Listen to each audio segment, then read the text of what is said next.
Hello friends, welcome to my channel. இன்றைக்கி நம்ம சேனலில் வந்து பார்த்திங்கன்னா ரொம்ப முக்கியமான தகவல் தாங்க. நயன்தாரா மேடம் பற்றி தான் பார்க்க போகிறோம். நயன்தாரா மேடமும் விக்னேஸ்வரன் சாரும் வந்துட்டு ஏற்கனவே அவங்க வந்துட்டு பிரிஞ்ச போகிறாங்க அப்படின்னு சொல்லிட்டு நிறைய காசிப்ஸ் வந்துட்டு யூடியூப்பில் நிறைய பேர் ஷேர் பண்ணிகிட்டு இருந்தாங்க. அதுக்கான வீடியோவும் நான் ப்ரீவியஸாக என்னோடய சேனலில் போஸ்ட் பண்ணியிருந்தேன். அது எதுக்காக அப்படின்னு பார்த்தீங்கன்னா, அவங்க வந்து பிரிய போகிறதில்ல அப்படிங்கிறது வந்து கிளியர் கட்டாக அந்த வீடியோவில் நான் வந்து உங்களுக்கு சொல்லியிருந்தேன். அது ரிலேட்டடாக தான் இன்னொரு வீடியோ நான் உங்களுக்கு இந்த வீடியோவில் போஸ்ட் பண்ண இருக்கேன். அதுவும் இந்த வீடியோ வந்து ஸ்கிப் பண்ணாமல் கடைசி வரைக்கும் பாருங்கள். என்னோட ப்ரீவியஸ் வீடியோவோட சின்ன ரீகேப்பாக நான் உங்களுக்கு சொல்லிடுறேங்க. நயன்தாரா விக்னேஸ்வரும் கண்டிப்பாக பிரிய மாட்டாங்கன்னு நான் அந்த வீடியோவில் சொல்லியிருந்தேன்.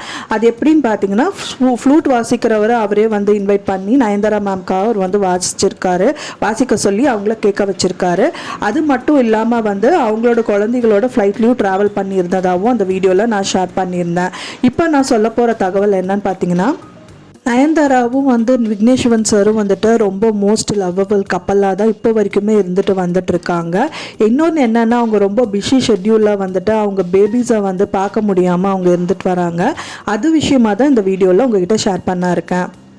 ஒரு செலிப்ரிட்டியாக இருந்தாலும் வந்துட்டு பார்த்தீங்கன்னா, அவங்களுக்கும் நிறைய வந்து கவலைகள் இருக்குங்க. அந்த விதத்தில் தான் வந்துட்டு விக்னேஸ்வரன் சார் வந்து நம்மளுக்கு ஒரு மெசேஜ் கொடுத்துருக்காரு.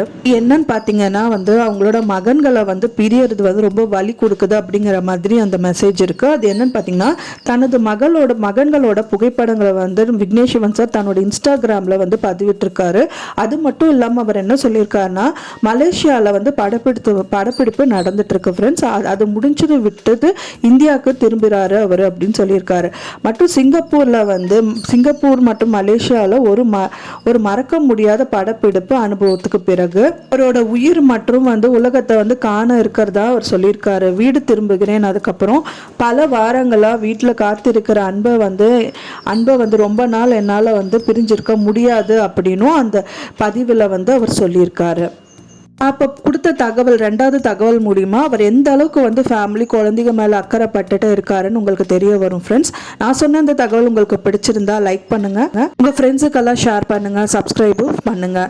நான் போடுற உங்களுக்கு ஃப்யூச்சர் வீடியோஸை வந்து தெரிஞ்சுக்கணுன்னா கண்டிப்பாக சப்ஸ்கிரைப் பண்ணுங்கள், பெல் பட்டனை மறக்காமல் ப்ரெஸ் பண்ணுங்கள். நோட்டிஃபிகேஷனில் இந்த வீடியோஸ் ஷேர் ஆகும்.